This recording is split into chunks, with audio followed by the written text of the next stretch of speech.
齐王就没有私下见过谁？据草民所知，没有。不过草民只是负责帮殿下看着京都的宅子，作为他来京都的一个歇脚处，草民知道的不算多。草民在京都经营了一家茶水铺子，主要是帮着齐王搜集京都的一切消息情报，等齐王来的时候进行回禀。如果有重大发现，他又不在，你怎么告知他？草民把消息送到徽帮，徽帮的人会帮着转达，至于如何转达，草民就不知了。齐王和苗疆如何来往？齐王其实与苗疆之人并无什么直接来往，是大皇子殿下知道云王妃是苗疆圣女，将此转告齐王，齐王又通过大皇子殿下和苗疆之人来往的。草民自知无颜见陛下，更自知罪孽深重，只求陛下开恩，能宽宥草民死罪，哪怕是流放，草民也感恩戴德，感恩戴德。且先带下去，押入刑部大牢，听候发落。皇上看向兵部尚书，你如何看？看似是诚恳认罪，态度端正，可他所言之事，涉事之人，要么就是死了，要么就是反了，竟然没有一个是可用可查的，未免有些太过巧合。唯一可查的便是塔塔尔，这都让臣有些怀疑他所言之事是否是真。皇上看着兵部尚书，等他继续。毕竟塔塔尔与定国公府的关系人尽皆知，他此时提出宣太妃，无疑是想让陛下怀疑宣太妃背后的人，那就是塔塔尔和定国公了。可我大夏朝的战马皆源于塔塔尔，而塔塔尔又一直只和定国公府来往，一旦陛下对他们有疑心，稍有不慎，就会影响我朝兵马供应，到时候不知谁要受益啊！臣现在就去传话，让刑部审讯。不必了，朕不想听他的真话。陛下是打算……他求这一条命，不过是觉得齐王从密道逃了，齐王安全了，而且他对齐王有必胜的把握，这是他心里最大的底气。有这一点在，什么审讯都奈何不了他了。那就由着他。由着他？怎么会？得同京兆尹一起给朕大力搜捕齐王，就算是抓不到人，也要把声势给朕搞起来。至于杨德，朕给他安排场好戏。怎么伤得很重？10根手指全被竹签刺过，手指肿得像根萝卜。奴才打听了，云王用冰水浇过他，也用火烤过他。这孩子，老奴失态了，陛下恕罪。既是心疼，你认回他来，好生弥补。且不说奴才不知他是不是就当真是奴才的小孙女儿，单现在他跟着救王妃，他很开心，奴才也很放心，奴才不想打乱他的生活。你呀，不想打乱生活，还跑去御膳房亲自炖鱼。那怎么样？那鱼他吃了吗？吃了，吃得可香了。你呀，让皇上见笑了。吓得不轻吧？老奴想要给九王妃送点礼。送礼？他擅自调兵，朕不问他死罪，已经对他是莫大的宽宥了，你还要送礼谢恩？您不问罪九王妃，难道不是因为九王妃腹中的孩子？他和恒儿昨天才对吧？这怎么今儿恒儿就开始恶心上了？这妊娠反应是不是太早点了？朕记得皇后跟惠妃那会儿都是怀孕40几天才开始的。罢了，苏青救了福星，对你来说确实是大恩大德。你去送点礼吧，宫里最好的安胎丸、燕窝、阿胶，你都拿去。福公公从御书房一出来，苏青刚一问他为什么一副孕妇做呕吐的样子，福星就哈哈大笑起来，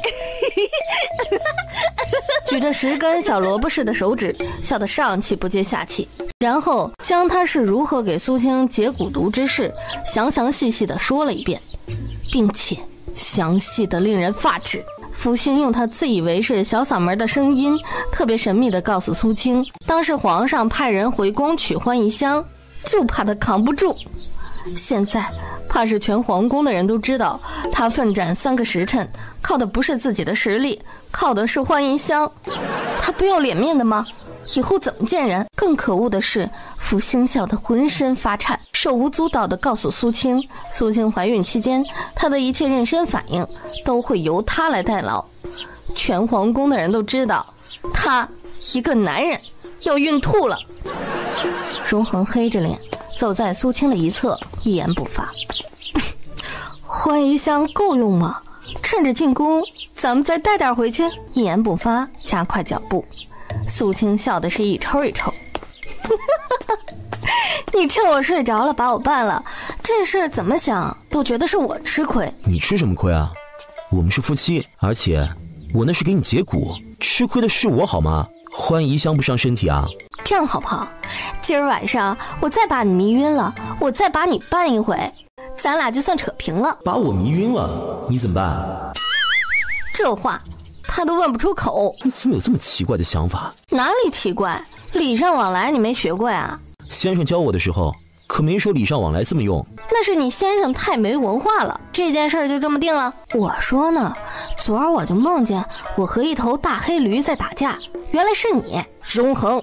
有点不对啊，昨儿咱俩才同房，虽然同房的有点猛，可到底昨天才发生的事情，难道今儿我就怀孕了？就算你的种子力量大，那也不至于今儿你就有孕吐反应吧？老天哪，谁能把苏青带走啊？刚刚我那是为了救你，怕你被父皇惩罚。话没说完，荣恒忽然一捂胸口，眉头紧蹙，一声干呕犯上。苏青笑得一抽一抽，还拍荣恒的背。怀个孕，真让你受累了。路过的宫女目光诡异地看了看荣恒的肚子，所以你刚刚这一声也是假装呢？在御书房，他只是灵机一动，效仿孕妇给皇上做戏罢了。可刚刚他是货真价实的干呕啊！胃里的酸水直往上涌，恶心的不像话。正要说话，一口气儿没缓过来，胃里一阵翻江倒海。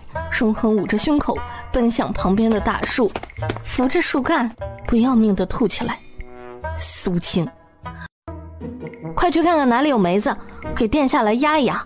荣恒转头又是一阵吐。人家怀孕都是6周左右的样子才开始有孕吐反应，你怎么洞房第2天就有反应？就算怀上了，这也太夸张了。荣恒也很想知道他怎么反应这么激烈，吐了半天好容易止住了。帕子给我擦一下。我哪有那东西？转头问长青，有帕子吗？给你家殿下用一下。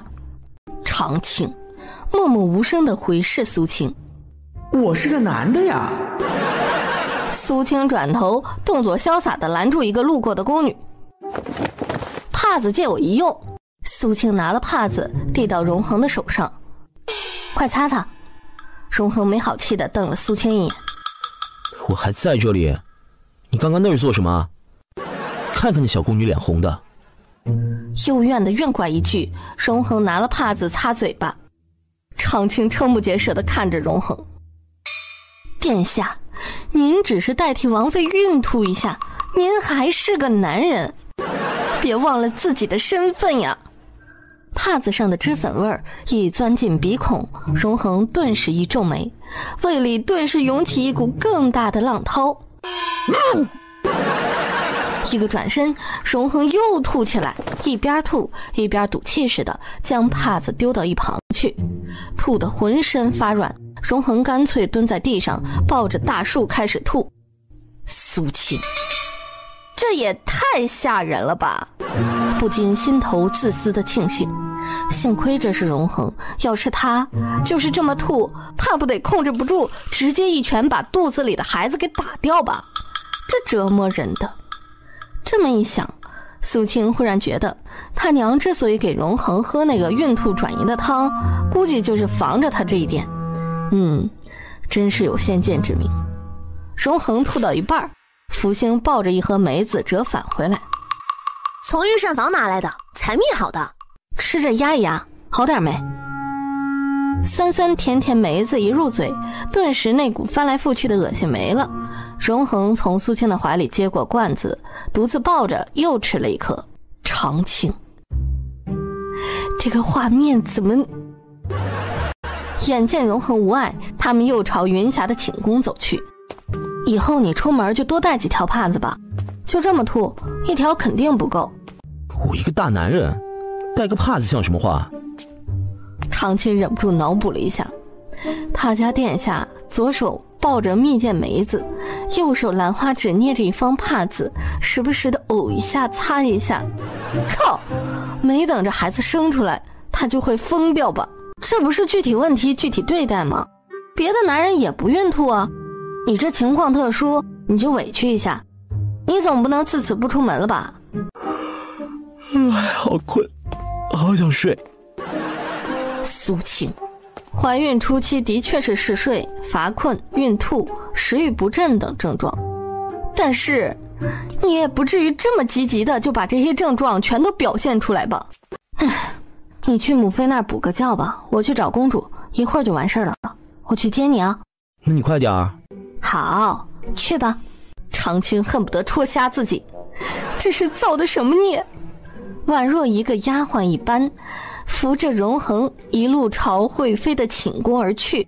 他们一走，苏青带着福星直奔云霞寝宫。主子，殿下这症状有点激烈呀，有没有什么药给他克制一下？他这个我都没法开药。方才趁着扶荣恒的时候，他趁机摸了一把荣恒的脉。从脉象上来看，荣恒完全是一个身体康健的男人该有的脉象，什么孕吐什么嗜睡，脉象上一点征兆都没有。没有脉象怎么开药？总不能按照他的脉象开啊。这事儿他是头一次遇到，一点经验都没有，还是与宫里的御医商量商量为好。对了，你从哪儿弄的叶酸？见到宋熙了？啊，主子，那是宋姑娘让小的转交给您的，说是吃了生儿子。宋熙能说出这种话？不过怀孕了，叶酸的确是需要吃起来，等下次见面再问他要好了。你怎么见到宋熙了？他来找我了。福星就把今儿个定国公府和宋熙以及云霞的事儿噼里啪啦告诉了苏青。这是欺负了宋熙在欺负云霞吗？当他不存在吗？主子，公主也不算是被欺负了，毕竟整个金楼都快被公主搬空了，金楼的首饰现在就停在咱们府的后院，说是给小侄子的见面礼。堂堂公主，她的颜面岂是金钱可以弥补的？这就好比当时荣恒讹诈了前礼部尚书9万两银子，他依旧很生气的模样。总而言之，定国公府这个仇他记下了。结拜完，福星不知从哪儿搞出一个红封来，特别厚的一个。我家主子早就想要和公主结拜了，只是碍着公主身份一直不好表达。不成想今儿公主提起，这是我家主子备下的结拜礼，我家主子是大哥，公主是二弟，哥哥给弟弟，理所应当，公主莫要推辞。大哥你对我真好。一出云霞寝宫大门，你从哪儿弄的红包？嘿嘿，方才主子和殿下在御书房回禀事情，皇后娘娘跟前的婢女来找小的要小的特调的药粉，给了小的这个，那些话也是他教给小的说的。皇后娘娘的意思是想让主子以后多照顾公主，娘娘的娘家没什么势力，怕公主日后出阁被人欺负，若是公主能与主子结拜，有主子做靠山，谁想欺负公主也要掂量掂量主子的分量。云霞是皇上嫡出的公主，她的生母是皇后，并且皇后还活着，还很得皇上的看重。皇后居然担心云霞日后出阁会被夫家欺负，母家的势力就这么重要吗？难道连皇后这样尊贵的身份也不能给云霞庇护？苏青心头沉了沉，皇家的漩涡，这些古代大家族的利益纷争，远非他一个只会带兵打仗的现代人所能体会的。小的琢磨，皇后娘娘给小的红包，让小的那般说，该是顾及云霞公主的自尊心。自然是了，日后我的孩子必定不会让他们欺负。主子，您没有觉得哪里不舒服吧？哪有第二天就有反应的人？我到现在都还没有适应，我已经是个孕妇了。昨天她还是个黄花大闺女，今儿她就是孕妇了，这哪个国度的时间呀？该不会明儿孩子就生出来吧？无力的翻了个白眼。苏青忽然想到云霞方才说的一句话：以前我每天3炷香都是拜你。怎么感觉他已经死了多日的感觉？知不觉行到了惠妃寝宫。苏青才进去，就听到里面荣恒痛苦的干呕声。快给殿下倒杯蜂蜜水。苏青踏脚进去，荣恒正皱着眉喝蜂蜜水，还没来得及喝第二口，一捂胸口，转头又朝盥洗室跑去。看着点，殿下。吩咐完，青儿快坐，哪里不舒服？你怀着身子不讲究这些，快坐。母后放心，儿臣没有一点不适，就是殿下这孕吐是不是太激烈了？我俩昨天才洞房。这个我也不知道，不过恒儿吐得这么厉害，母妃庆幸是他替了你，不然你腹中怀着孩子，还要受这个罪，那才是可怜。来，母妃给你诊个脉。苏青手腕放在桌上，惠妃手指搭上，细细诊脉。脉象很好，孩子怀得很稳。母妃，我这脉象是怀孕多久的脉象？你们不是昨天才？儿臣就觉得奇怪啊。惠妃搭着脉继续诊断，瞧不出来。殿下吐得这么厉害，总不能任由他吐下去。他肚里又没有孩子，不如请御医给殿下开点止吐的药吧。已经去传太医了，太医一会儿就来。一进门，皇上就听到荣恒痛苦的干呕声，比他听过任何一个妃子的孕吐声都要痛苦。这才第二天呢，荣恒肝肠寸断的呕吐声从盥洗室不断的传出。给王妃诊脉。苏青搁在桌上的手腕就又落到太院院士手中。恭喜陛下，恭喜娘娘，九王妃的脉象很是康健，胎儿也极其的稳固，没有任何不妥。院士，从脉象上能看出怀孕多久吗？回禀王妃，目前瞧不出怀孕天数，许是日子太短，要再过1个月左右才好摸脉。快，给他诊脉，开个止吐的药。一只手任由太医诊脉，诊了半天，一脸为难的转头。陛下，殿下的脉象就是正常健康男子的脉象，没有任何妊娠的症状。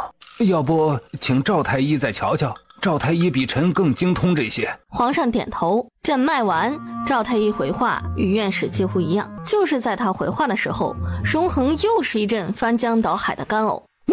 他会不会是吃坏肚子了？殿下一切健康，没有任何问题。那也不能一直吐啊，这人怎么受得了啊？能开药吗？要不就先开2剂止吐的药，且让殿下吃着看看。左右这药不伤身，殿下腹中也没有胎儿。那快去，现在就给他煎熬了，让他喝。陛下，平阳侯夫人求见。他娘怎么来了？难道是来看荣恒孕吐的？是见朕还是见惠妃？求见陛下，此时正在御书房候着呢。见他干嘛？皇上现在见了王氏，心里都犯怵。要与朕一同去御书房吗？儿臣多谢父皇恩典，儿臣就不去了。儿臣一会儿带殿下回府。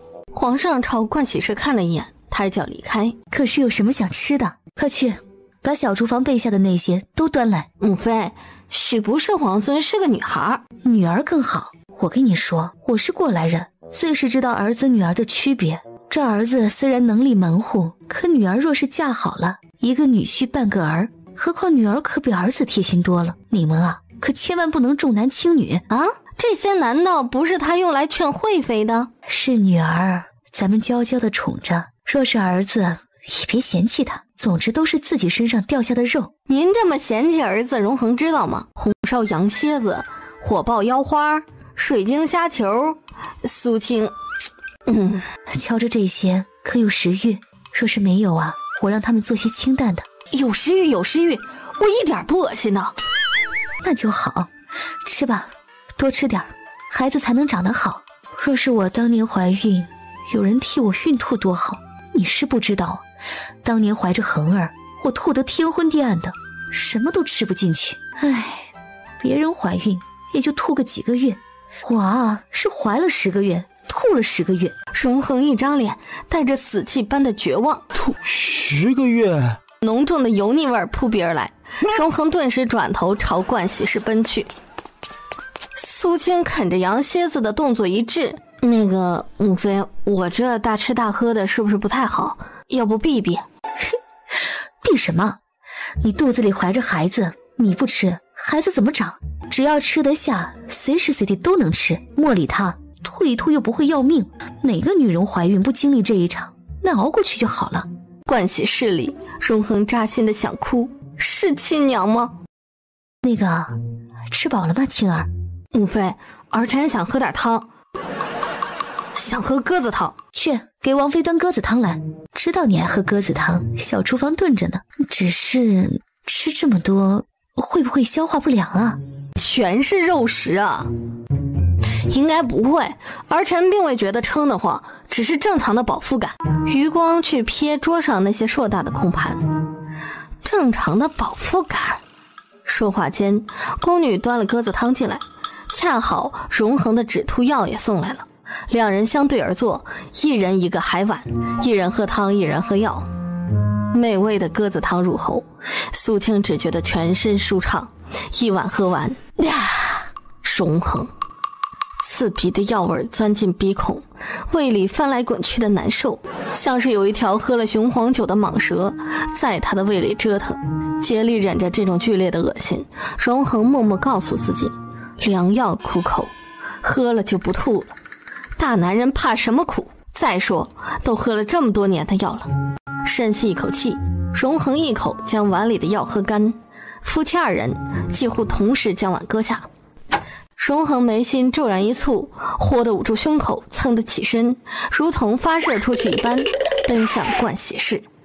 结果还未到盥洗室门口，因着胃里太过难受，再加上这么久的折腾，双腿无力，整个人一个趔趄，差点跌倒。就在他要跌倒又被扶住的一瞬，一股酸臭的液体从他的嘴里喷射而出。他人又没有站稳，结果就一边喷射，他一边摇晃，整个人完美演绎了2个字：飞吐。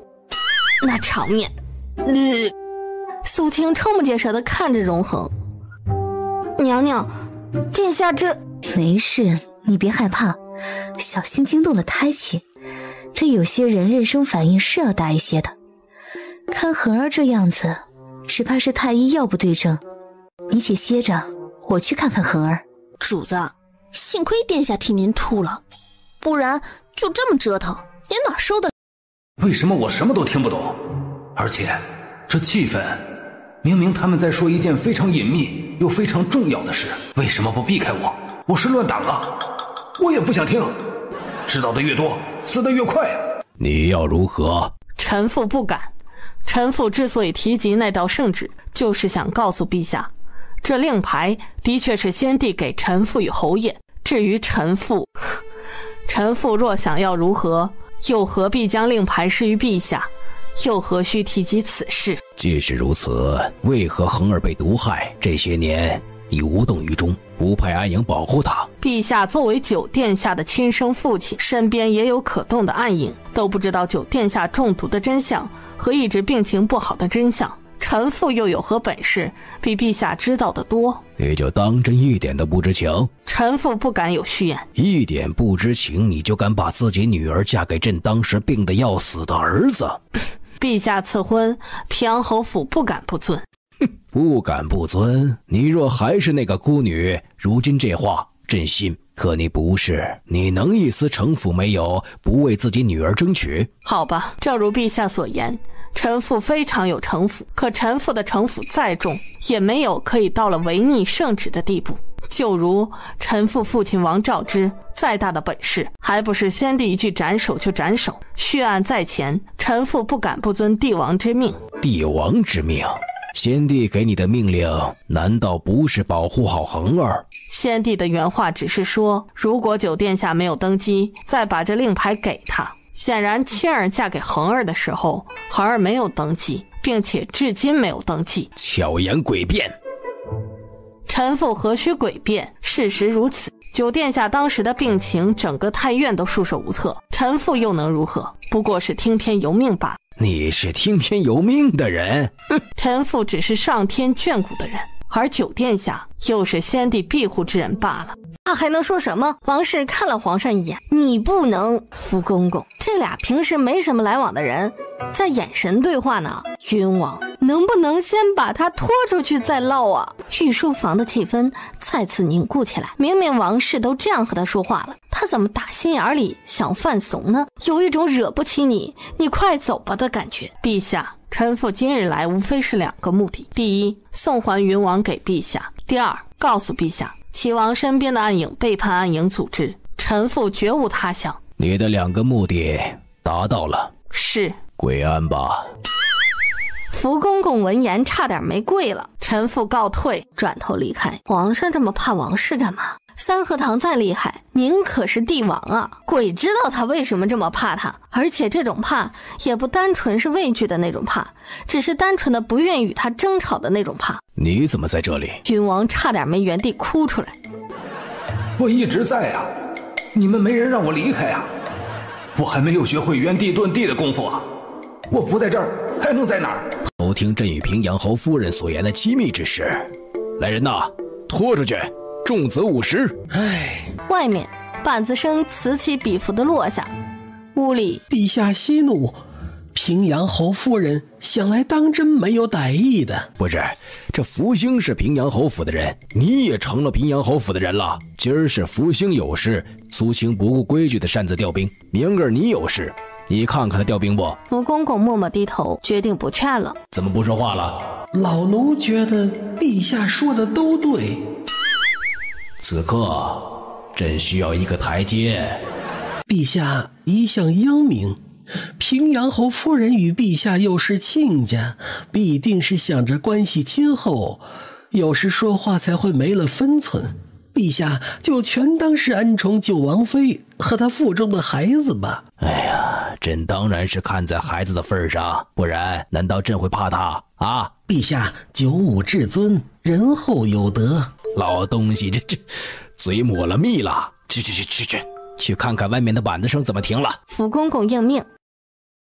哎呀，这朕生气的时候明明很吓人的，这王氏那颗心到底是什么做的？怎么就不知道害怕呢？平阳侯和朕说话的时候都没这种语气，这王氏到底从哪里来的自信跟底气呀？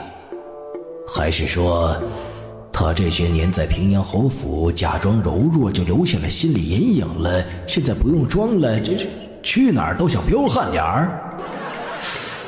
哎呀！皇上冲着镜子翻了个白眼，他才不相信有关荣恒中毒，王氏一点都不知道真相。不知道，对，他不知道，他怎么可能比自己厉害？平阳侯府不会谋反，不会背叛他，足以。望着镜子里自己的绝美容颜，皇上咧嘴露出了8颗牙。哎，你是最帅的。陛下，板子停了，是因为50大板打完了。云王人呢？晕过去了？没有，正要晕过去，太医给他含了参片。太医？太医院院士大人来回禀，说是九殿下用了太医院开的止吐药，吐得更厉害了。太医院现在有些束手无策，只怕九殿下要自己熬过这个怀孕期了。让京兆尹贴个告示，看民间有没有什么良方。另外送些补品去恒儿府邸。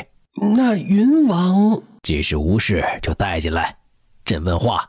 云王疼得呲牙咧嘴。怎么样，疼吗？疼，活该。齐王救你是为了你的赤云军，怎么这么快就已经部署好了？上午原本齐王安排要罪臣3日后回封地，即使没有安排好，那齐王为何作死的要绑架福星啊？罪臣也不知齐王为何绑架福星，应该是上次大皇子叛乱，福星率兵镇压，齐王看中了福星在平阳军军中的地位，见福星能够统帅全军，他就绑架了福星，他的心还真够大的。抓福星也就算了，偏偏连那只鸡也带着。16年前和硕公主到底是怎么死的？燕王杀死的。16年前大夏与南梁一役，大夏胜局惨败，难道不是南梁以和硕公主的命换来的大胜？16年过去了，他自以为做的天衣无缝。陛下派人偷了南梁燕王，这不是你该问的，你只需要告诉朕，你为何要燕王杀了和硕？为了杀了和硕，你甚至愿意拿战场作为赌注。云王垂头，一言不发。听说云王年轻的时候曾钟爱一个叫做云溪的姑娘。云溪？哎，云王可还记得？若是不记得，朕就提醒你，先帝时期工部尚书云中斌的嫡女云溪，你若是还不记得，那朕就再提醒提醒你。云王，早些年可不姓云。朕记得你一个寒门武夫最初姓刘啊，那是什么时候开始改姓云的呢？啊，好像是云中边的嫡女云溪发丧那日吧。这些皇上怎么会知道？他怎么知道？你知道云尚书的嫡女为何会草草地下嫁给一个五品京官的庶子吗？为何？因为她怀了孩子，若是不早些出阁，这肚子大起来。怀了孩子？云溪的孩子是你的。云王砰地瘫倒在地上。你一辈子心心念念的女人，你以为你爱到骨子里的女人，却死在你的手里。若非你的卑鄙龌龊，她又岂会未婚先孕？不是的，不可能，绝不可能！我就做过一次，怎么不可能？收起你懦弱的不可能。当初你求爱不得，你玷污了人家姑娘。如今时隔了这么多年，你连承认的勇气都没有吗？玷污？没错，他玷污了云溪，是他玷污了云溪。你知道云溪当年生下那个女儿如今多大了吗？你知道那孩子长得跟谁一样吗？你不是觉得你自己爱云溪爱到骨子里了吗？那好，朕给你一个表现的机会，要么你告诉朕16年前有关于和硕的一切，要么朕就杀了你的女儿。不，你不能，他是无辜的，是无辜的呀，他是你的子民，你是勤政爱民的好皇帝，你怎么能草菅人命呢？不行，你不能。那你就不要逼朕，朕不会无故的为难一个女孩子，除非这个孩子的爹逼朕。我说，不是臣非要杀了和硕公主，是王妃。王妃说，和硕公主知道了她苗疆圣女的身份，一定会将此告诉陛下的。臣知道，陛下恨极了苗疆之人，绝不会允许臣的王妃是一个苗疆女子，更何况还是苗疆圣女。为了护住这个秘密，不得已，我们只能杀了和硕。我派了很多杀手去暗杀，然而都被和硕公主躲了过去。就连王妃亲自出马去下蛊虫，和硕公主都没有中招，反倒是激起了她的防御心思。后来恰好大夏和南梁打仗，臣便主动请缨。战场上，臣使出浑身解数，将南梁逼到绝境，要么破城，要么杀了和硕公主。臣给了南梁燕王这个选择，这种选择基本就是没得选。恰好那时候和硕公主临近产期，一尸两命，正好可以伪装成是难产而死。为了掩饰云王妃圣女的身份，就这样夺去了和硕母子的命。后来和硕公主死了，臣便佯作战术失误，给了南梁绝地反击的机会。为了你的私欲，你竟然连自己亲自带的兵也不顾他们的性命。臣没得选，自娶了云王妃那一刻起，臣就没得选。臣也想做个好人，可臣没有这个机会。当年平阳军与赤云军联合攻打苗疆，你玷污了苗疆圣女，圣女不堪屈辱，举剑自刎。为何苗疆圣女还活着？臣也不知。当年云王妃只说她是诈死，以死换生。苗疆巫蛊之术，寻常之理可以解释的。可圣女也是人啊，她死了，为何满身是虫子？还有啊，圣女的年纪当年不过不足20，为何在大佛寺她竟然会变成老妪？在法场上她会变成一堆虫子？他曾和臣提过，他当年因为诈死损了灵力，所以他的血沾不得地，一旦沾了地面，他就会变老。只是臣也没有想到，他所谓的变老会是那般的老。至于虫子，臣实在不知。当年燕王虽然传来消息，说是和硕公主一尸两命，我们派去监督的人也的确如是说。可后来臣收到消息，和硕公主当年生下的孩子可能还活着，只是有消息传，但是臣并不确定。消息传来之后，臣曾派人去查过，并没有找到那个孩子。反复问过当日在燕王府监督的人，他确定母子俱亡。燕王府那边也说的确是没了。后来随着时间推后，一直风平浪静，臣就没有再查。你知不知道，你做的每一件事情都足够朕将你9族诛灭不止一次了。臣自知罪该万死，只求陛下让臣死之前见见那孩子。见了，告诉他你就是他亲生的爹，你玷污了他的娘，然后有了他，现在你又因为谋逆马上要死了。云王脑子里胡糟糟一团，带下去，天老贾字号的房间关了，好吃好喝，莫丢了命。求陛下让臣见一见那孩子，哪怕就见一次。只要你留着命在，迟早有机会。云王被小内侍拖走。和硕，朕不会让你这么不明不白的死了的。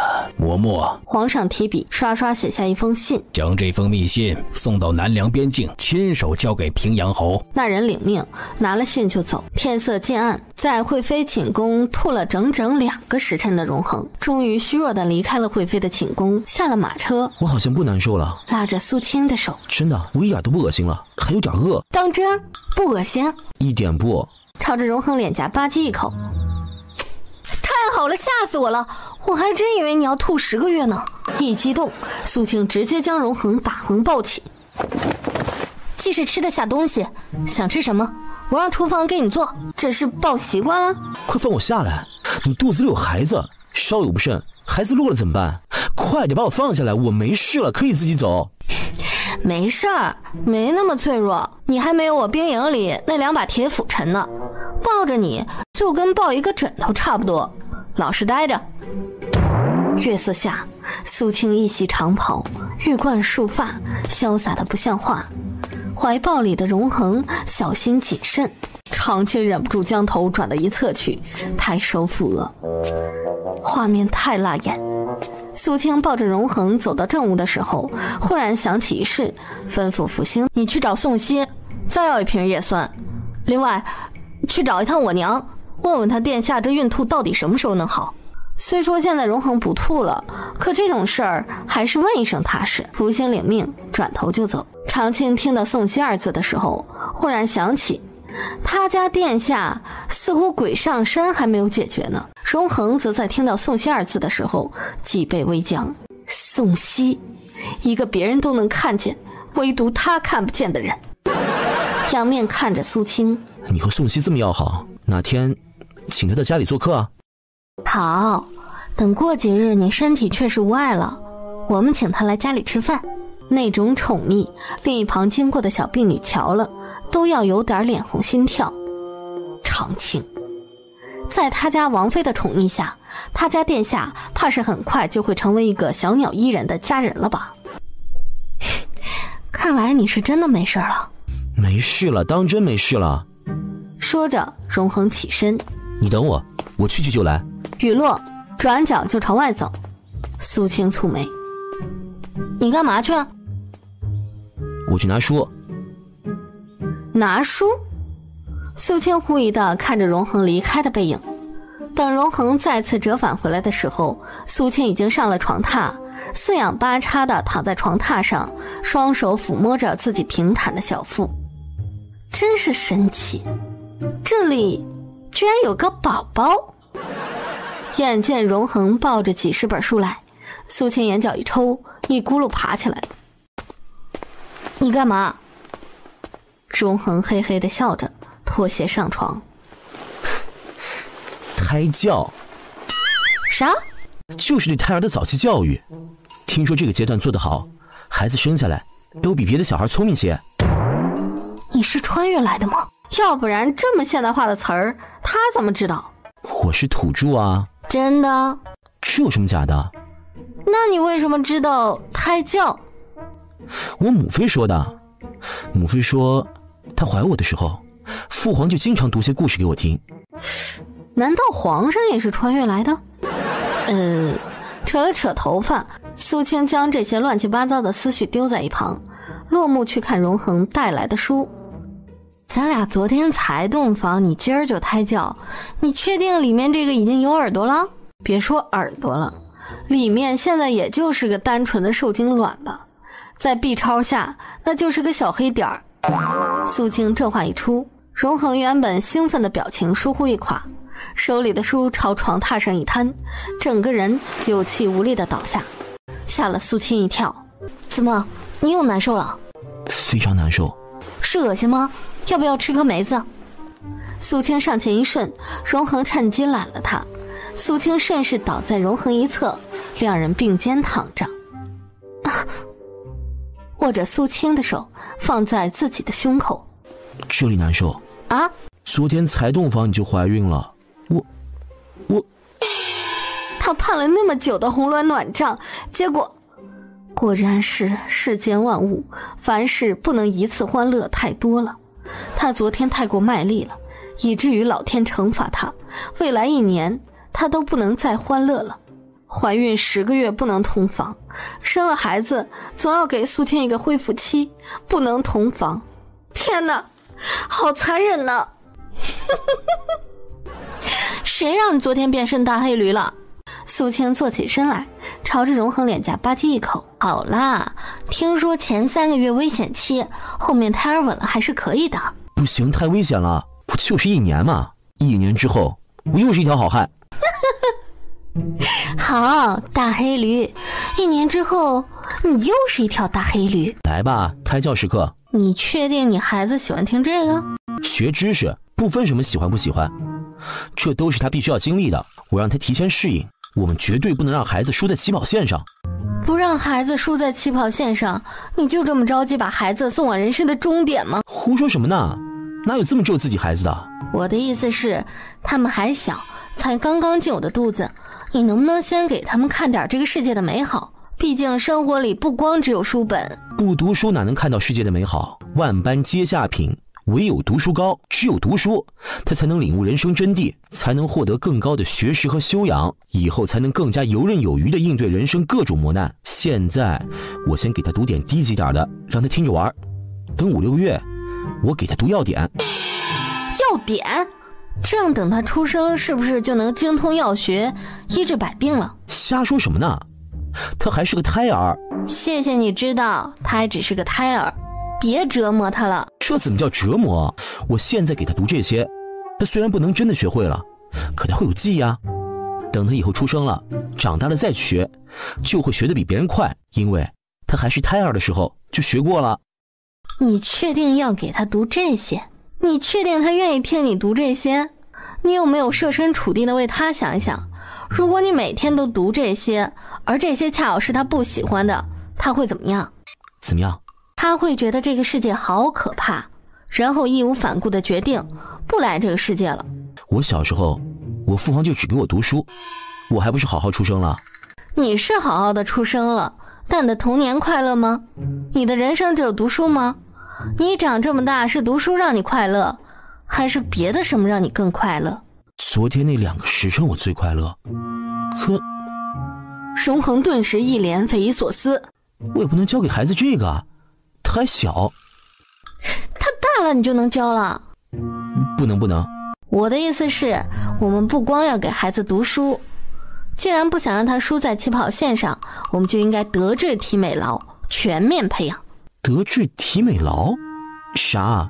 你想啊，同样是千金大小姐，如果一个小姐只会读书写字，另外一个小姐诗词歌赋琴棋书画18般武艺样样精通，你觉得哪个小姐更得大家的喜欢？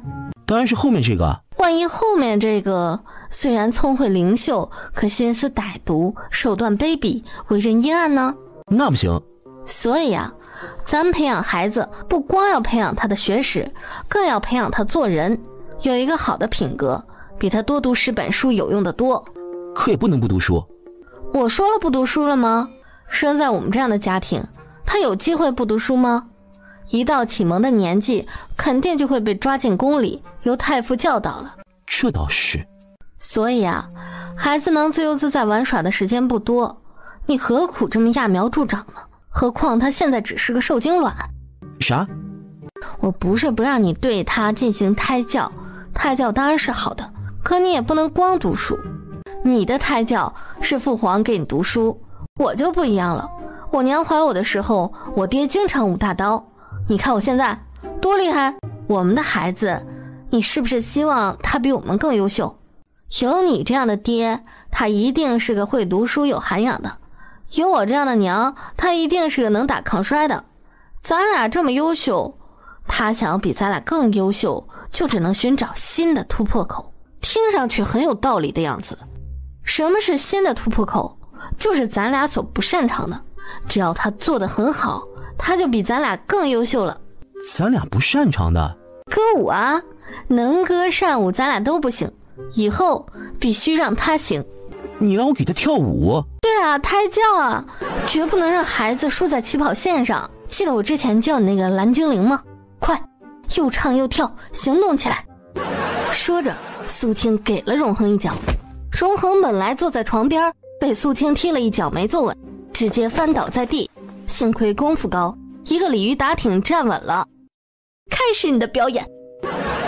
孩子啊，你爹要跳舞了，你可看好了，以后一定要比你爹更棒哦。蓝精灵？蓝精灵。赤脚立在地上，荣恒挣扎了须臾，最终眼睛一闭，心一横，把什么羞耻矜持通通丢到一旁。胎教第一。模仿着苏青当时教过的动作，荣恒开始了他人生第一个唱跳表演。在那山的那边，海的那边，有一群蓝精灵，他们活泼又聪明，他们调皮又伶俐。苏青坐在床上捧腹大笑，一面笑一面道注意表情，注意表情，你要愉快的歌唱，甜美的微笑，孩子看了才高兴。荣恒，他们自由自在生活在那绿色的大森林。8颗牙齿微笑，嘴巴弧度勾起，眼珠动起来，胳膊甩起来，整个人宛若一个神经病。等到荣恒唱完落幕的时候，双腿交叉，微微一蹲，做出一个小姑娘提起红裙子的动作。苏青直接笑喷在床榻上，翻来滚去。荣恒，怎么感觉他不是在胎教，他是在媳妇儿教？笑得眼泪直落，好容易停住点儿。苏青坐起来，朝荣恒道：“非常好，唯一一点美中不足，就是什么？你需要一套道具服，但这也都不是事儿。明儿我抽空让府里的绣娘给你做一套。”那什么时候开始读书啊？你不累？今儿折腾了一天，你又吐了那么久，早点睡吧。我要对我的孩子负责。来吧，咱们读书吧。这样好不好？咱们做个课程表。课程表？就跟宫里禁军值班表差不多。咱们7天一个周期，5天家教，2天休息。这5天，唱歌跳舞1天，读书1天，刀枪剑戟1天，亲子谈心1天，你自由发挥1天。7天就学习1天？什么叫做学习1天？功夫舞蹈不是学习吗？和你谈心，树立正确的人生观不是学习吗？那为什么还要休息2天？他这么小，学那么多东西，你不担心他身体吃不消啊？总要劳逸结合呀。他劳了什么？劳的是我。反正就这么定了，你要是同意，咱们就做个课程表贴在那儿。你要是不同意，哼哼。不同意如何？不同意，等孩子生出来我就告诉他，你爹不爱你。你有本事你给孩子当娘啊，母乳喂养。两人正说话，门外福星的声音传来：主子，您歇了吗？小的从王府回来了，进来吧。主子，这个就是叶酸，宋姑娘说了，1天1颗，每天都要吃。叶酸？嘿嘿，酸儿辣女，吃了就能生儿子。苏青什么时候变得这么重男轻女？我不许你吃这个，生男生女都是我的孩子，男孩女孩都是我的宝，上天给我什么我就爱什么，不许吃这些乱七八糟的。这个不是用来生儿子的，吃了这个以后生出来的孩子更聪明。我骗你干嘛？我是那么想要儿子的人吗？你当了16年的男人，谁知道你会不会自己做男人的愿望没实现，就想要孩子。不及荣恒说完，素清抬脚朝他一脚踹过去。去你大爷的！荣恒一个趔趄被苏青踹到地上去。苏青拿了药瓶，倒出一颗叶酸放到嘴里，倒水。殿下的孕吐我娘怎么说？夫人说了，因为蛊虫的缘故，孕吐是要来的早些，一共要持续1个月的样子，不过也就头3天强烈一些，往后就没那么严重了。3天，咬咬牙就过去了。不过夫人嘱咐，主子切莫不能接触一味中药，不然殿下这孕吐就要持续10个月。什么中药？藿香。藿香？不过夫人说，也就是前3天不能服用藿香，之后就无碍了。你该不是……今儿和云霞结拜，我俩喝的结拜酒就是藿香清热消暑液。荣恒的手一哆嗦，手里的碗啪的落到地上，4分5裂。殿下，夫人说，主子若是前3天用了藿香，您就要吐10个月，而且每天都和今天一样。那为什么我现在一点恶心的感觉都没有了？夫人说了，蛊虫日落而息，日出而起。您放心，明儿太阳一出来，您就又要恶心了。荣恒豁的四肢一挺，整个人瘫在椅子上。苏青心疼了荣恒1秒钟，转而朝福星道：那我娘有没有说有什么缓解的法子啊？那没有，除非您生了。洗洗睡吧。翌日一早，不及荣恒开始孕吐，苏青已经起床离开。主子，快吃点吧。惠妃娘娘昨儿专门派人送了几10只乌鸡到军营，就怕您忙起来吃不好。惠妃是个好婆婆，昨儿没顾上问你，这是什么？这是丫丫带回来的。原本您昏迷，小的想要找夫人帮忙看看该怎么处理，结果才出城门就被疯狗缠上，小的只得将此藏在草丛里。主子，咱俩真是心有灵犀啊，小的藏得那么隐秘，您都能找得到。你是藏得很隐秘，不过也真是难为你，打架打得那么激烈，都不忘了用狗尾巴草编个蝴蝶结放在草丛上。哦，对了，主子，小的做梦梦见丫丫说想要塔塔尔草原的庄子，正好定国公府配上宋姑娘，小的就让宋姑娘要了一个定国公府在塔塔尔草原的庄子。怎么了？别提了，杨德死了。怎么死的？昨儿陛下问完话，把杨德交给我，原本是想让我安排一场假的刺杀，逼杨德说出齐王的秘密，结果我假的刺杀还没开始，杨德就真的被刺杀了。徽帮的人做的？不知道什么人做的，不过10有8九就是徽帮。将军进去的时候小心些吧，陛下火气大，殿下没事吧？吐得有点厉害。恭喜将军了。啥？御书房里气氛凝滞。起来吧，坐着说话，你就坐着说话。这是昨日福星同云霞公主一起去定国公府时，丫丫在定国公的书房里找到的。丫丫找到的？没记错的话，那是只鸡呀。从福星的描述上，儿臣推测，当时应该是定国公欲要对丫丫不利，其手段大概就是火烧。不过他低估了护国神机的能力，所以没能烧死丫丫，反倒被丫丫从书房里拿了这个2张纸的笔记，他都记得，一个是定国公的，一个是塔塔尔首领的。此时看着眼前的信纸，看着信纸上零散的字迹，皇上腌制的眼底聚集起厚厚一层寒霜。陛下，定国公府3小姐偷窃宋熙的镯子，定国公府作为赔偿赔了宋熙几个庄子，其中一个就在塔塔尔草原。自上次平阳军战马被人做手脚，儿臣自问难以做到豁达，一直耿耿于怀。这次既是有机会，儿臣恳求父皇让儿臣一查究竟，也算是了了儿臣一桩心愿，更避免儿臣与定国公积怨加深。你要怎么安排？你要亲自去啊？那不行啊，你才怀了身子，草原的气候你受不住。儿臣知道父皇担心儿臣，儿臣也不愿父皇与殿下为儿臣揪心。儿臣想派几个儿臣训练好的平阳军，扮作宋熙的仆人，前往塔塔尔草原。宋熙那里，你确定他会配合？这种事儿，还是要当事人心甘情愿、积极主动配合才好啊。不如让云霞且和宋熙谈谈。那最好了。昨日儿臣与公主结拜，听公主言语间的意思，似乎与宋熙是好友。云霞胡闹，你且多担待些。儿臣一直希望家中能有和睦的兄弟姐妹。公主性子好，儿臣将她当亲弟弟。听到亲弟弟3个字，惊得差点没把下巴闪掉。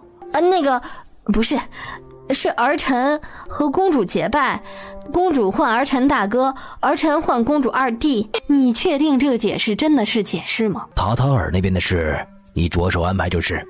安排好了，再来和朕回禀。儿臣谢父皇恩典。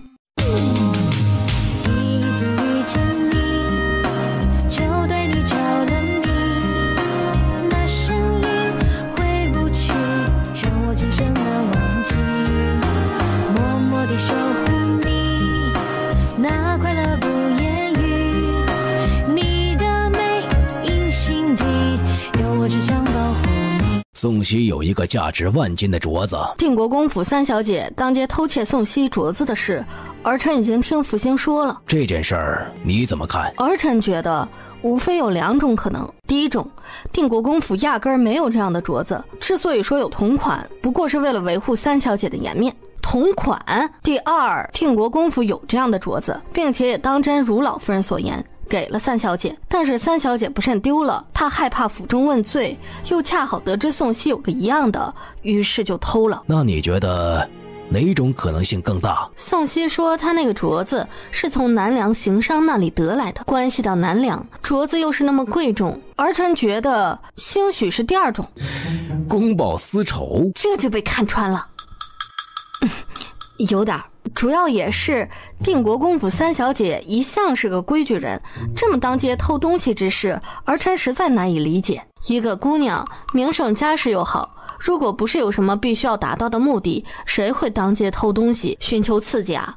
那镯子既是源于南梁，等过阵子尖子兵大赛有机会，你让人打听打听，是找个机会再让护国神机去趟定国公府，看看能不能找到什么。苏庆眼皮一跳，错地看向皇上，您这是寄希望于一只鸡。没什么事的话，退下吧。苏青忍着肩膀的抖动，行礼告退。真老东西，你也不怕憋出点毛病来？可抖动的肩膀并未停下来。朕派安影去翻过定国公的书房，什么也没找到。防着定国公这么些年，朕都要以为他是个忠良，是朕误会他了。那只鸡真不是一只普通的鸡呀，打得过前礼部尚书，揍得过长公主，降服得了云王妃，那替朕抓个定国公也不是没有可能啊。毕竟他也是朕的臣子啊。朕御封的护国神鸡，你说这天底下真有这么厉害的鸡吗？丫丫的厉害，奴才和陛下都亲眼目睹了。你说他会不会是什么鬼魅附身了？要不然一只普普通通的鸡怎么就厉害的要上天的样子？鬼魅附身应该不可能吧，毕竟当初福星是在大佛寺后山发现他的，大佛寺佛音涤荡，什么鬼魅敢去？那就是他自己修炼成精了。陛下，是您自个儿画本子看多了好吗？你别生气了，那庄子反正气候恶劣，你也暂时不去住，朝廷既是征用了，肯定不会亏待你。我跟我父皇说说，让他多给你点征用费，你再买出庄子好吗？你大爷的！云霞整个人都懵了。我的天哪，小祖宗，你怎么敢骂我大哥呀？他会捏死你的啊！大哥，他情绪有点激动，您别生气啊。你就是这么仗势欺人的，连堂堂公主都畏惧你，你还真是好本事！你大爷的！什么话好好说，庄子的事也不是我大哥一个人决定的，那都是我父皇，和我大哥没关系啊。还有，你别这么大声，我大哥真的会捏死你的。你大哥？我俩昨天刚刚结拜了，他是我大哥。你大大爷的，给老子解释！欺负我胖虎没脾气是不是？胖虎？你不是叫牛结石吗？你笑个屁！解释！云霞都快吓死了。哎，冷静点，冷静点，有话好说嘛。咱们都是好人，不能对老百姓动粗啊。她只是个柔弱的女子，虽然貌美如花，但是无依无靠的。鞭子烧直扑宋熙头顶，云霞吓得一声大叫，想都没想，转头将宋熙的脑袋一摁，直接将他摁倒。你不能杀他，我和他结拜了的，他死了我也得死啊。福星的鞭子准准抽到房梁上的东西，一条吐着信子的竹叶青被福星鞭子打在7寸上，啪的从房梁上落下，血淋淋的掉在地上，身子还在扭动。原本刚刚还在保护宋熙的云霞吓得一个机灵，钻到宋熙背后去。妈呀，蛇！城北虽然不热闹，可到底也是城里，好好的，这屋顶上怎么会有蛇？还是竹叶青这种毒蛇？你凭这个镯子从定国公府拿了那么多好处，定国公府什么时候吃过这样的亏？好了，没事了。吓死我了！一定是定国公府做的，他们要报复你。当初定国公可是亲自写下保证书的。定国公聪明，不代表他府上别人也有脑子。保证书带了吗？福星点头，正好一会儿带着蛇去定国公府找他去。皇上吩咐让丫丫再去定国公府找点证据什么的，没想到机会来得这么快。苏青，你大爷的，解释！听说你和公主结拜了？大哥，早在小弟和您结拜之前，小弟就和宋姑娘结拜了。我是她的哥哥，这么说来，你也是她的哥哥。哎，她是咱们三妹，叫大哥。呸！滚！少占老子便宜，说清楚到底怎么回事。云霞，你连怎么回事都不知道，不还是听了福星的话，要了草原那庄子？既然都要了，现在再追问有什么意思？人活着呢，最重要就是开心，想的太多容易长皱纹的。明天你贴个布稿，说高价招聘小厮前往庄子替你打理，到时候我会安排人来应聘，暗号就是 Thank you 3克油。连原因都不告诉我，我凭什么听你的？你知道的，有些原因没法说，就算我说了也是胡编乱造个理由，有什么意义？军事机密。苏青点头。大爷的，真是欠了你的，老子一生能有几次讹人的机会？走走走，现在就带你去讹去。一行人浩浩荡荡去了定国公府。定国公府，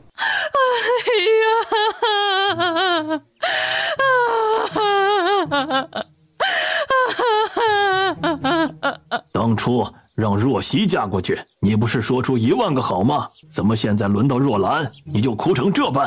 当真是我看错了你。吴小姐出嫁前，赵姨娘不得出门半步。老爷开恩呐！吴小姐身子弱，经不住大草原的气候啊。您就算不心疼婢妾，好歹心疼心疼吴小姐，她真的去不得呀。当初若曦嫁过去，你怎么不说若曦去不得呀？老爷从赵姨娘处来。定国公嗯了一声。赵姨娘膝下就若兰这么一个，舍不得也是情有可原，老爷别和她计较。若是她实在舍不得，不如还是让若曦嫁过去。她舍不得，你就舍得。我这里呀，有希儿，还有康儿。希儿走了，康儿陪我。她不一样，若兰一走，府里她指望谁去？你倒是个贤良的主母，真是难为你。为了府中联姻，要牺牲自己的女儿。定国公府上下人口这么多，我不能只为自己着想，不为府上着想。希儿是我的女儿，我比谁都心疼她。这府里呀，除了希儿，只怕没有人更适合草原。我是草原上出来的，希儿是我的女儿，何该比旁人更能适应草原？你就是因为这个才让希儿去？不为这个，就算为了别的也没得选呢。我总不能明知道那是火坑，却推了别人的女儿去，我做不出那种事来。两人正说话，定国公夫人的婢女忽然在门口探头。什么事儿？鬼鬼祟祟立在门口，进来回禀。大人，夫人，九王妃和云霞公主来了。怎么又来了？宋熙来了吗？来了。你做了什么？没什么，就是给他一点教训。一点教训？你不知道宋熙背后是云霞公主和苏青吗？你是教训他呢，还是教训我呢？哼，生这么大的气做什么？你听我细说。说。宋熙凭着一个镯子，就讹诈了我们那么多产业，这口气你咽得下去，我可咽不下去。我们草原上的儿女，都是狼的后人，我们身上流淌着与狼一样不服输的血液，但凡欺负了我们的，势必要讨回来。有病吧？康儿的好友宋浙将要来看他，此刻还在同康儿说话呢。他来做什么？我说过多少次，不许康儿再和这个人来往。人是我请来的，到时候老爷就知道了。你且去忙你的吧，这里交给我，我们损失多少，我必定原封不动地拿回来。别赔了夫人又折兵，去花厅那边盯着点，就王妃离开，立刻通知我。花厅，我是王妃。我家主子说了，她是王妃，按照规矩你该过来行礼。有病吧？李泌啊！夫人死的。求王妃，这是什么意思？当初定国公亲自签下字据，但凡宋熙受到分毫伤害，定国公府负全责，没错吧？没错。这个蛇从宋熙的杂货铺找到，不论是不是定国公府的手笔，想来定国公府当初签下了字据，就应该负责，没错吧？不错。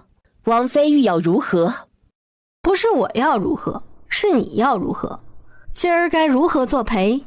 哼，宋姑娘似乎也没有受伤啊。哼，若是受伤，被竹叶青一口咬了，怕直接就要命了，到时候我就算杀了你，也赔偿不了。王妃，这是什么话？这蛇又不是我让人放到宋姑娘那里的，不过是当初国公爷签下那样的字据，我就不究原因赔偿就是。可王妃也莫要欺人太甚。好，那你就赔偿吧。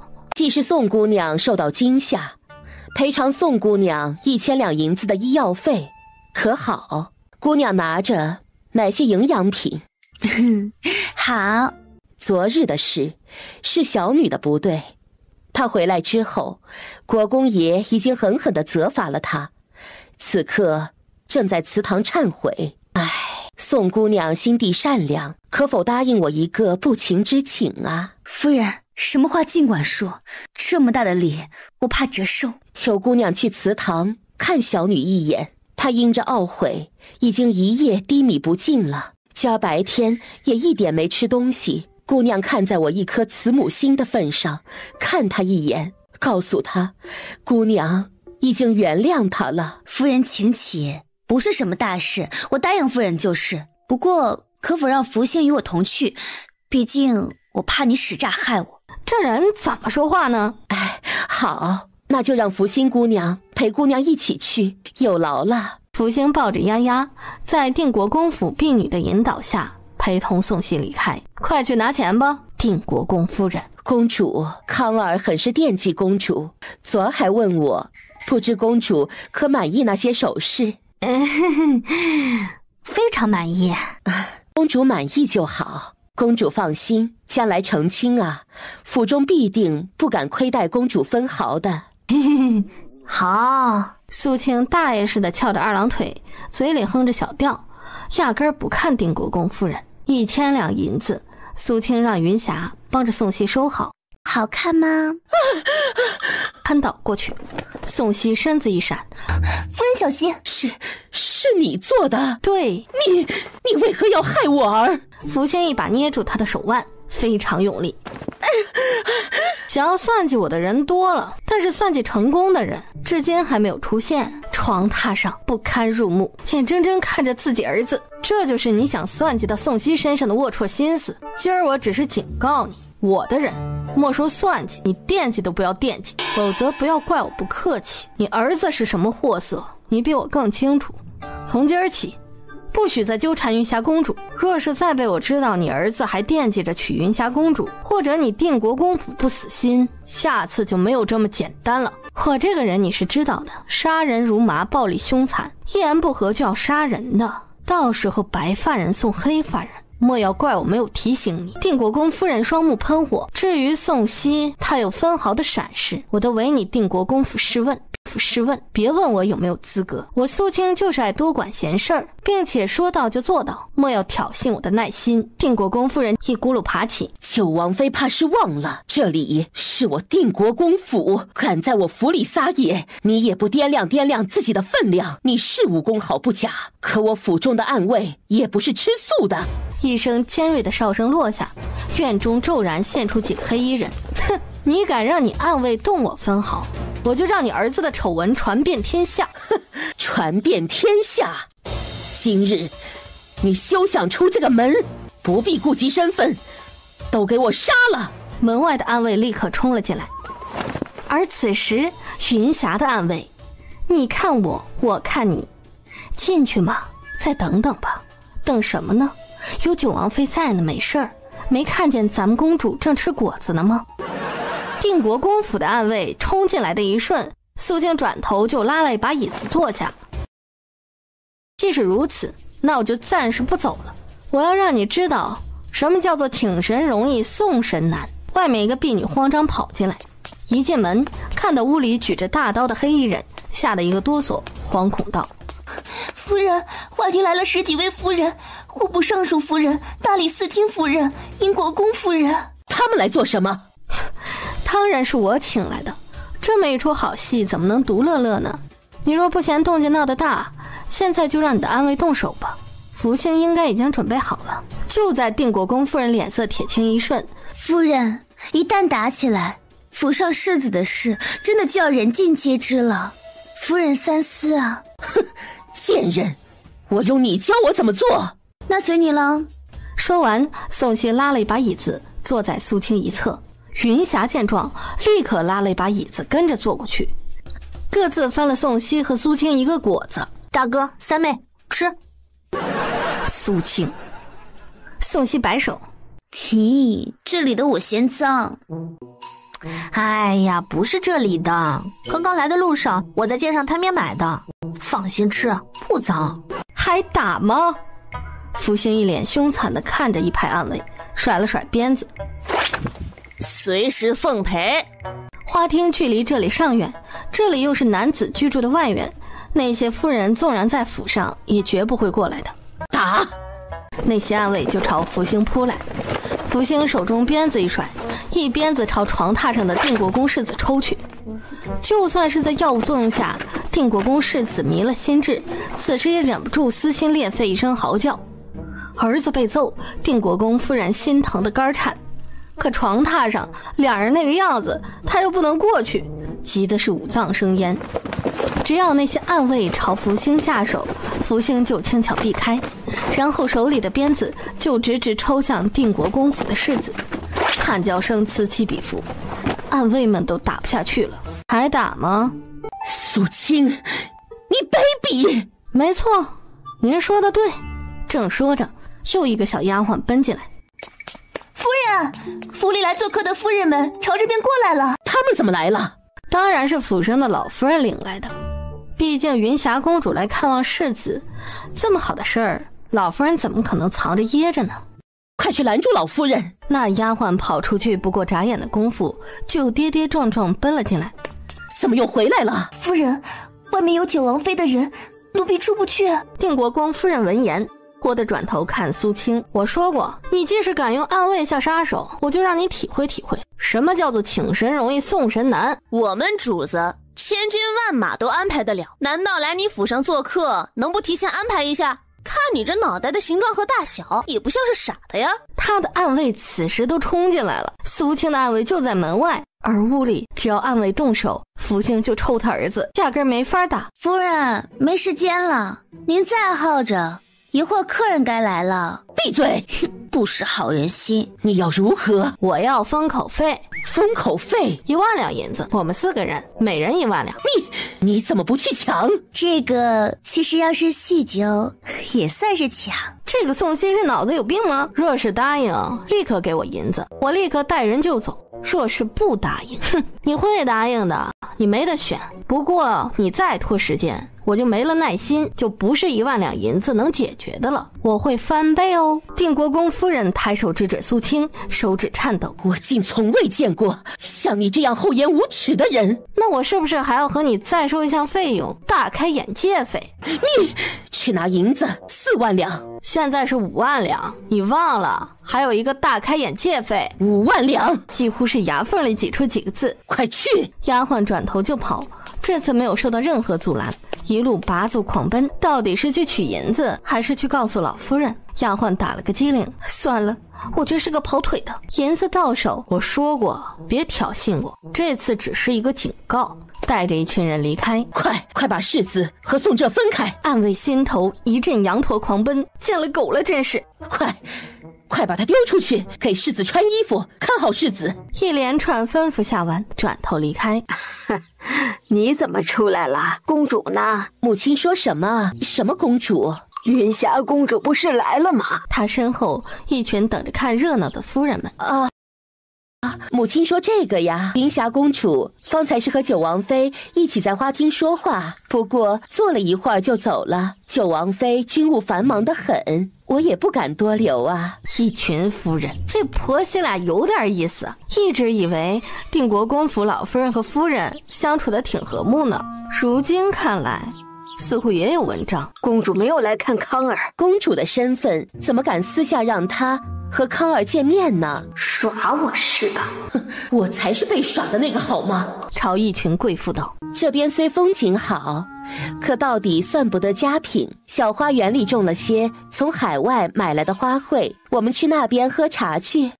看我，还以为是公主在这里，就着急的过来问安。你们也是，都也不提醒着我点儿。我老了犯糊涂，你们也犯糊涂不成？公主尚未出阁，哪能真的就来这里看康儿啊？小花园象征性的坐一会儿，各自告辞了。怎么回事？就把方才的事情一五一十说了。好好的，宋浙和康儿怎么搞到一起去了？媳妇也不知道苏青用了什么卑鄙手段，他们就……苏青的手段？不可能，这是我定国公府，不是他平阳侯府。且不说府中丫鬟小厮成群，康儿屋里伺候的人足有10几个，单单那些跟着康儿的暗卫，他们就一点不知情，能任苏青动手脚？你还有什么瞒着我？将他算计宋熙的事和盘托出。你不知道云霞才和苏青结拜了？你不知道宋熙是云霞新交的朋友？你是有多蠢呐！昨天才赔了银子，今天就去算计宋熙，你这是唯恐定国公府的脸丢得不够吗？媳妇还不是想着为府里挽回损失，哪就想到宋浙和康儿竟然……以后别再招惹宋熙了。那些银子产业，定国公府赔得起，至于什么气不气的，定国公府的气量没那么小，赔了就是赔了。媳妇知错了。宋浙呢？审问了吗？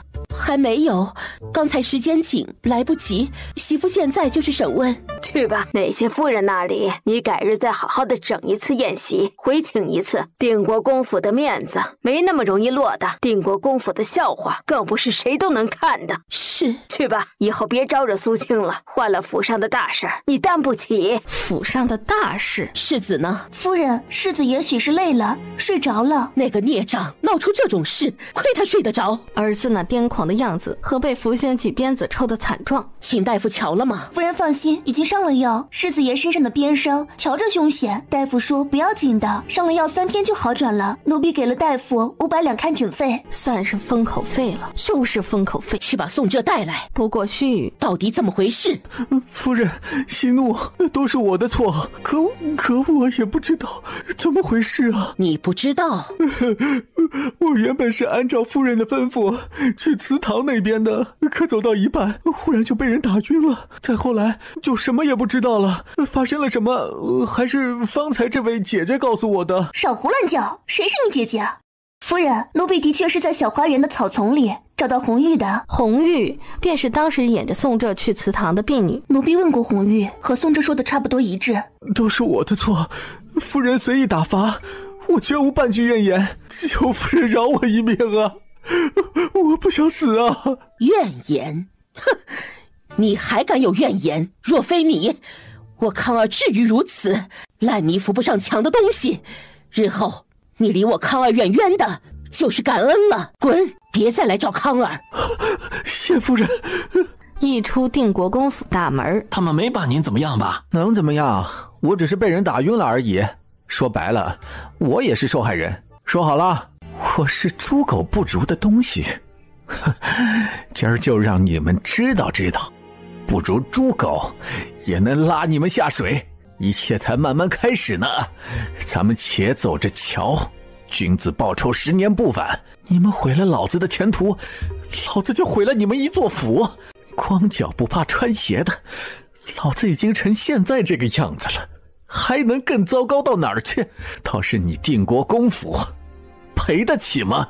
银子够了吗？还差3000两。行，我知道了，一会儿你吃顿饱饭，连夜去姐姐那儿告诉她，最晚下个月我就赎她出来，让她再忍忍。知道了，少爷，您自己个儿多保重。他不需要保重，只需要报仇。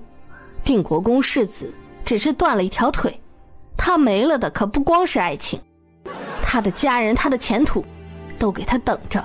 碎花楼的柱子能断一次就能断2次，上次没砸死你还有。而此时不知人间疾苦的云霞正脸颊带着酡红，在福源酒楼喝的微醺。太爽了今天啊！看看定国公夫人那张死驴脸，太高兴了，太高兴了！大哥，我必须再敬你一杯。云霞端起酒盏一饮而尽，苏青抿了一口白水。怀孕不能喝酒，看在1万两银子的份上，今儿就不和你计较征用我庄子的事了。多谢宋大爷高抬贵手。说，你们是不是早就认识了？双双摇头，异口同声。谁会认识这个祸害？真不认识啊！苏青和宋熙又异口同声，不认识。不认识好，你们之前不认识，才能显得我很重要。要不然你们那么有本事，我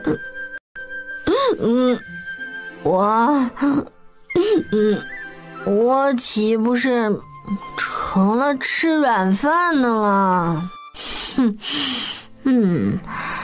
是因为我，你们才成了好朋友，对不对？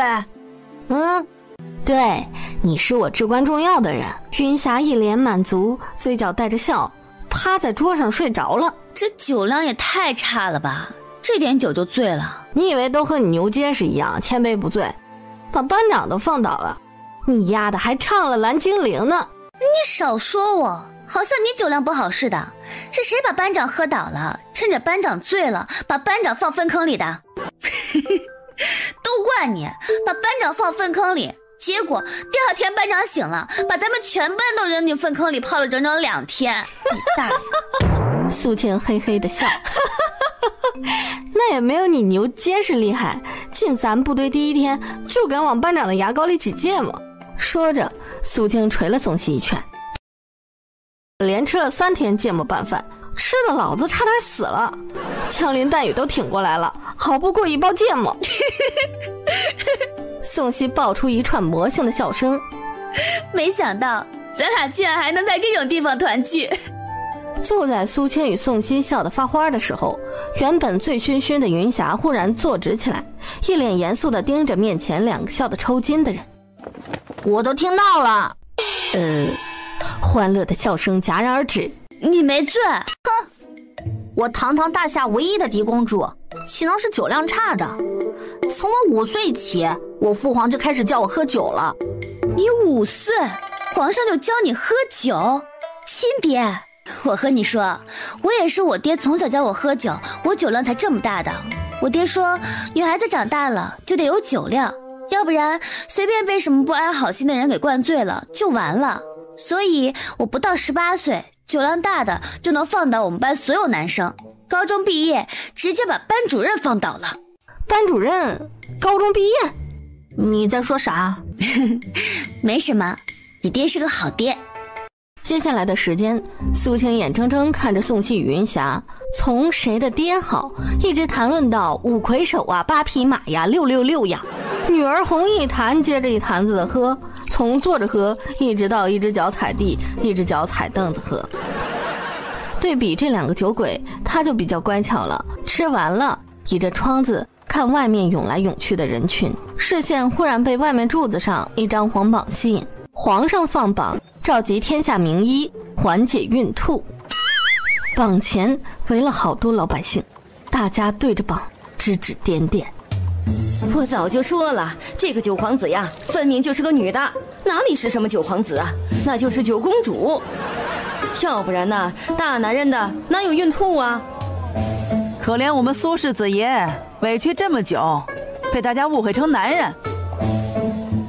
是啊，苏世子多不易呀，当了16年的男人，就因为这个九公主要成亲了，选中了苏世子。为了掩盖九公主的身份，他就得被逼说自个儿是个女的。现在好了，九公主怀孕了，孕吐的厉害，逼得他老子都要放榜招贤了，纸包不住火呀。苏世子终于能光明正大的做男人了。苏青摸着肚子的手一滞，眼角重重一抽。苏世子，九公主，靠！看着那张黄榜，苏青忽的就明白，今儿一早御书房里遇到刑部尚书，为何刑部尚书要那般同他说话了。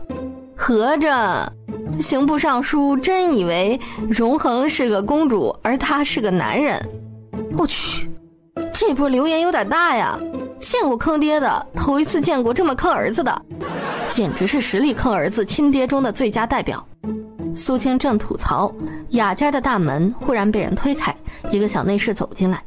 才一进门，小内侍就被屋里的宋希和云霞喝酒划拳的阵仗惊得嘴皮一颤，满目的震愕惊疑。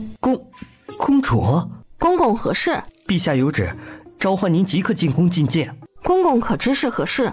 王妃恕罪，奴才也不知道。不过听福公公提了一句，似乎是与尖子兵大赛有关。转而朝云霞和宋希看了一眼。我进宫留公主在这里怕是不妥，眼下公主这个样子，必定要用教撵。我跟前福星不在，还劳烦公公走一趟，去王府传一顶轿子。小内侍颤抖的目光落到云霞的身上，云霞正双手叉腰，仰头哈哈大笑。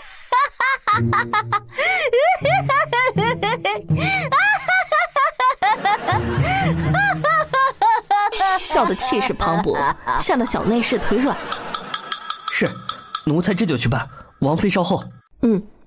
记着，轿辇停落在酒楼后院。王妃放心，奴才知道。约莫半炷香时间。殿下，咱不是刚刚要出宫，忘了给皇后娘娘请安了啊？您进宫岂是给皇后请安过？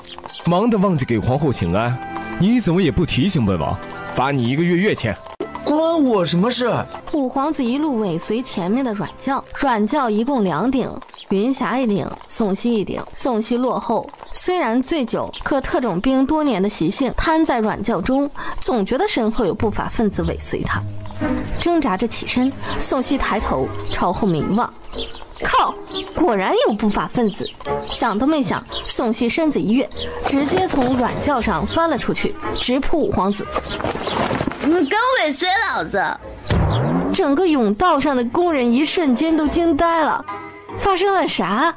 抬监狱软轿的工人更是惊得差点把手里的软轿给扔出去。后面出事，前面的软轿也停下来，所有人的目光都落向宋希与五皇子。宋希扑得非常准确，直接跃到五皇子身上去了，一个大擒拿将五皇子掀翻在地。说，谁派你来的？五皇子被宋希死死地压在地上，迎上宋希一双醉意朦胧的脸，只觉得心头有一种异样的情愫在缓缓流淌。这一瞬，他甚至就想被压在地上，一点儿也不想起来。事情发生的突然，在所有人震惊一瞬之后，终于有人回过神来。快拉开他，快救五皇子！一个工人尖着嗓子叫了一声，立刻引来一阵骚动。几个工人一拥而上去拉宋熙。宋熙身手倒是不错，可是酒精作用，小脑不大够用，自己能站稳都是个问题。几下拉扯之下，就软绵绵地倒下了。五皇子心下一紧，不顾工人再度震恶的目光，一个鲤鱼打挺，翻身而起，一把将宋熙抱入怀中。宋姑娘，宋姑娘！工人，公主呢？公主不见了！还愣着做什么？赶紧找啊！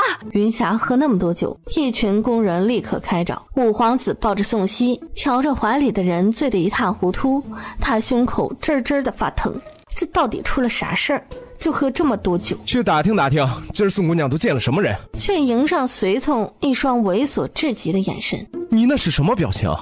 奴才算是知道您刚刚为什么忽然要去给皇后娘娘请安了。殿下放心，奴才一定把宋姑娘今儿见过的人、去过的地方、说过的话，丝毫不差的给您盘问出来，好让您放心啊！滚！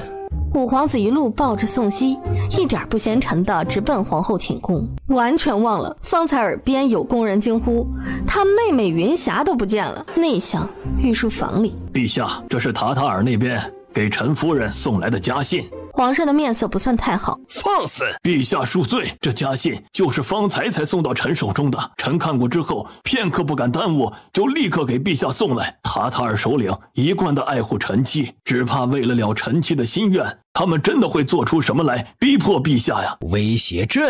臣不敢，臣就是怕他们做出什么不该做的事儿。不该做的事儿，朕倒要看看他们能做出什么不该做的事儿。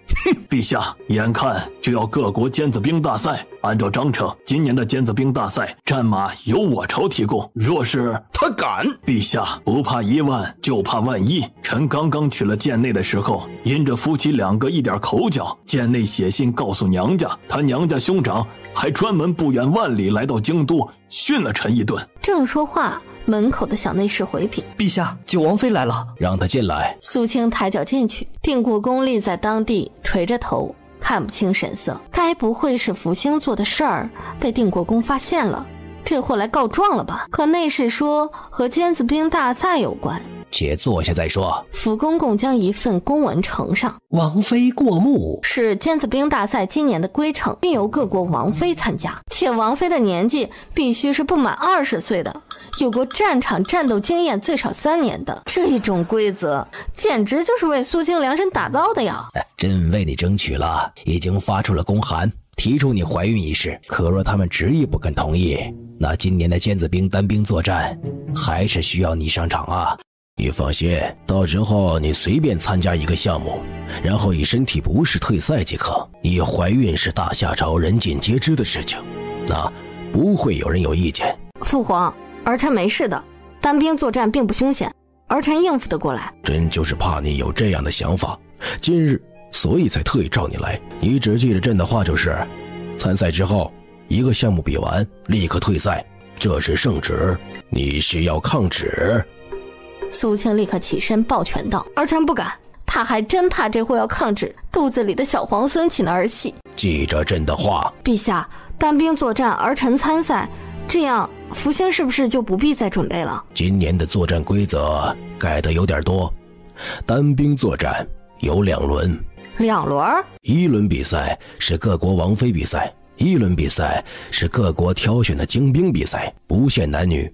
章程的第3页提到了。御书房外忽然传来一声惊叫：公主，您不能进去！御书房大门就被云霞一脚踹开，巨大的一声震得苏青耳朵都疼。大门一开，云霞带着一身酒气，一阵风冲进来。父皇给儿臣做主，把他给朕拖出去，成何体统！云霞忽然看到旁边立着的定国公，一步冲到皇上书案前，抄起书案旁一只白玉花瓶，劈头盖脸朝定国公砸过去。想要算计我啊？是不是想要算计我？我让你算计我，我让你算计我！今儿不打死你，我就不是我爹的好闺女！一边大着舌头骂云霞，一边狂揍定国公。一个花瓶砸下，定国公整个人都呆了。我的天，他在御书房被揍了，还是被公主揍的？温热的血顺着他的头被花瓶砸破的地方汩汩流下。云霞叫嚣着，拳脚相加，朝定国公身上招呼：王八蛋，我打得你断子绝孙，让你害我！说着，醉醺醺的云霞一个身体飞转，抬脚直接朝定国公的裤裆踢过去，一脚踢去，吓得定国公连忙后退。他招谁惹谁了？一脚踢了个空。云霞火气直冒，站也站不稳，一步冲上去，抓住定国公的衣领不松手，拳打脚踢，夹嘴巴咬。皇上，哎呀，他女儿一直是个好孩子呀，从小他就训练他的酒量，谁能灌醉云霞？这到底是怎么了？为什么云霞都醉成这样了，还要不顾规矩地冲到御书房来狂殴定国公？公主饶命，公主饶命啊！臣有哪里得罪公主的？臣向公主赔罪啊！老子就算赔了这条命，今儿也要杀了你这个王八蛋！这就是现实版的紫薇醉酒狂殴容嬷嬷。莫非是云霞知道了定国公府的家信内容，为了不嫁到草原去，这是她自谋的出路？不对呀，这信函定国公说他一收到就第一时间送进宫了，那云霞嘴里一口一个算计，到底又是什么？福公公在皇上身后：陛下，愣着做什么？还不赶紧把这个孽障带下去！不等小内侍拉扯，就软绵绵倒下。眼看着云霞倒地，皇上一惊，豁得起身。他怎么了？陛下，公主好像睡着了。睡着了？公主喝了那么多酒，必定身子虚弱，快送公主去皇后娘娘那里。定国公身子虚弱？你们看看他就知道他虚不虚弱了。云霞被小内侍抬走。陛下，公主怎么喝醉的？我哪知道呀，我是受害者呀。父皇，公主是和儿臣一起吃饭的时候喝醉的。皇上挪目看向苏青，原本就委屈的定国公听到苏青的声音，顿时委屈加倍。陛下，给老臣做主啊！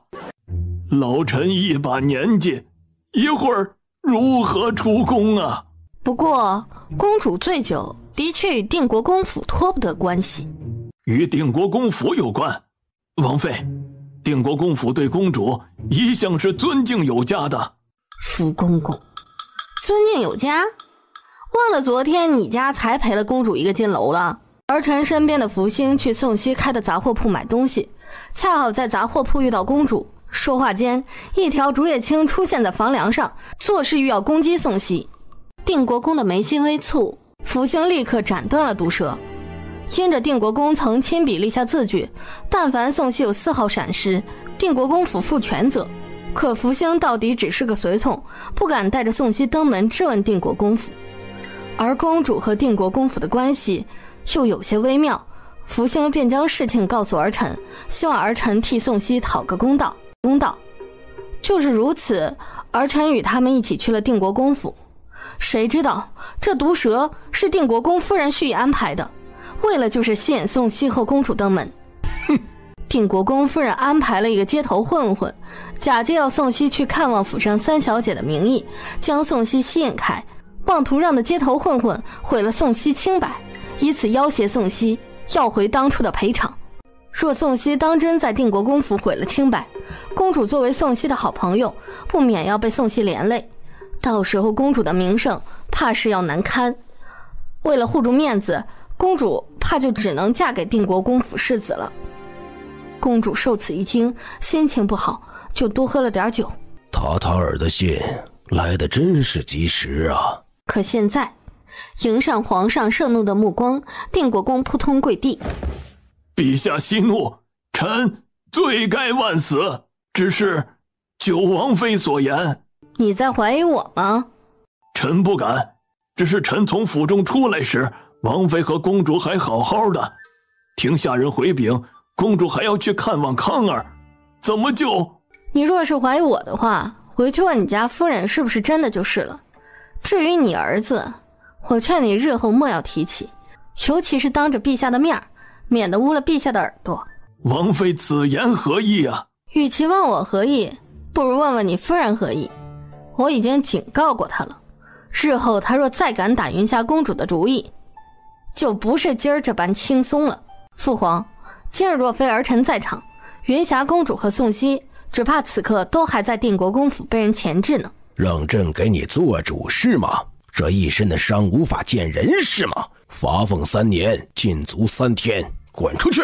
拖着一身的伤出了御书房。事情到底是怎么回事？朕知道你出手一般不会空手而归。哪一次苏青抗击对手没带银子回来，那都算失败。就连当初对付长公主，他都在众目睽睽之下让平阳君搬走了一大麻袋。唉，算了，姜还是老的辣。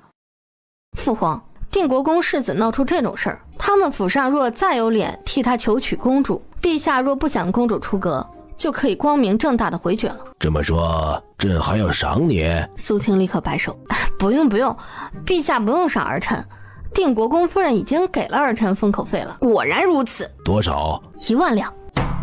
皇上啪的一拍桌子，你们一个王妃一个公主，1万两就把你们打发了？那种盛怒似曾相识，如同当日荣恒讹诈前礼部尚书苏青当时的愤怒一毛一样。是我们4个1人1万两。这还差不多。你们4个？为什么是4个？